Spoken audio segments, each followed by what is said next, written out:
কোটা সংস্কার আন্দোলনে ছাত্র জনতার এক অবিস্মরণীয় অভ্যুত্থানের মুখে শেখ হাসিনা সরকারের পতনের পর তার আজ্ঞাবহ মন্ত্রী এমপিদের প্রায় সবাই গা ঢাকা দিয়েছেন। ইতিমধ্যে আওয়ামী লীগের মন্ত্রিসভার সদস্যদের অনেকে দেশ ত্যাগ করেছেন, আর অনেকে পালাতে যেয়ে আটক হয়েছেন। তার মধ্যে সাবেক ডাক, টেলিযোগাযোগ ও তথ্য প্রযুক্তি প্রতিমন্ত্রী জুনায়েদ আহমেদ পলকও আছেন। 6 আগস্ট হযরত শাহজালাল আন্তর্জাতিক বিমানবন্দরে আটক হন তিনি। ডিজিটাল প্রযুক্তির যে উন্নয়ন হয়েছে, জানা গেছে দেশের তথ্য প্রযুক্তি খাতে হাজার কোটি টাকার দুর্নীতি করেছেন সাবেক প্রতিমন্ত্রী জুনায়েদ আহমেদ পলক। তথ্য প্রযুক্তি উন্নয়নের নামে একের পর এক প্রকল্প নিয়ে বাজেট থেকে শত শত কোটি টাকা লোপাট করেছেন। প্রতিমন্ত্রী হওয়ার পর নিজের ব্যক্তিগত সম্পদ বেড়েছে বহুগুণ। এ খাতে ছিল না কোনো জবাবদিহি, স্বচ্ছতারও কোনো বালাই ছিল না। কেননা পলক সব কাজই করতেন শেখ হাসিনার তথ্য প্রযুক্তি উপদেষ্টা সজীব অজয় জয়ের নাম ভাঙিয়ে। সরাসরি জয়ের সঙ্গে সম্পর্কের কারণে কেউ কোনো কথা বলারও সাহস করতেন না। ফলে ডিজিটাল বাংলাদেশ বিনির্মাণ আর তথ্য প্রযুক্তি খাতের উন্নয়নের নামে গত কয়েক বছরে হাজার কোটি টাকা লোপাট করেছেন পলক।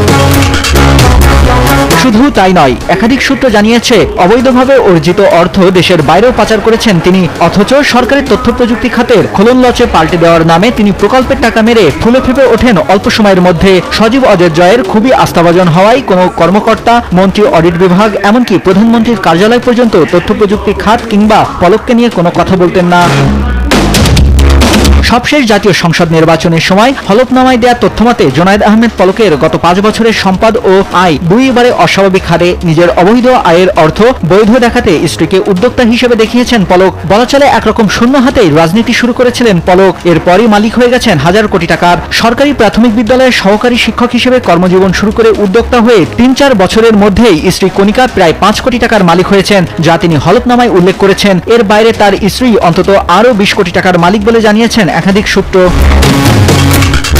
এর বাইরে নামে বেনামে আরো বিপুল পরিমাণ সম্পদ রয়েছে পলক ও কণিকা দম্পতির, যা তিনি অবৈধ পথে আয় করেছেন। এসব সম্পদ মূলত বিভিন্ন সরকারি প্রকল্পের দুর্নীতির মাধ্যমে অর্জন। যে কোনো প্রকল্প নিলেই তার অন্তত 15% দিতে হতো এ প্রতিমন্ত্রী ও তার পরিবারকে। এ খাতে প্রকল্প নিতে কোনো প্রকার জবাবদিহির প্রয়োজন হতো না, যার ফলে ইচ্ছামতো প্রকল্প নিয়ে তা বাস্তবায়ন দেখিয়ে বাজেট থেকে বিপুল পরিমাণ অর্থ তুলে নেওয়া হতো, যার একটা মোটা অঙ্কের ভাগ পেতেন পলক।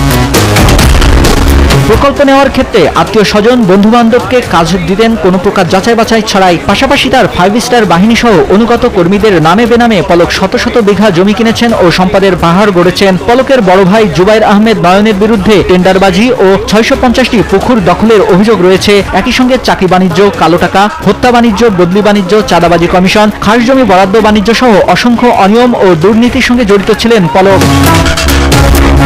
নিউজ ডেস্ক, দেশ টিভি।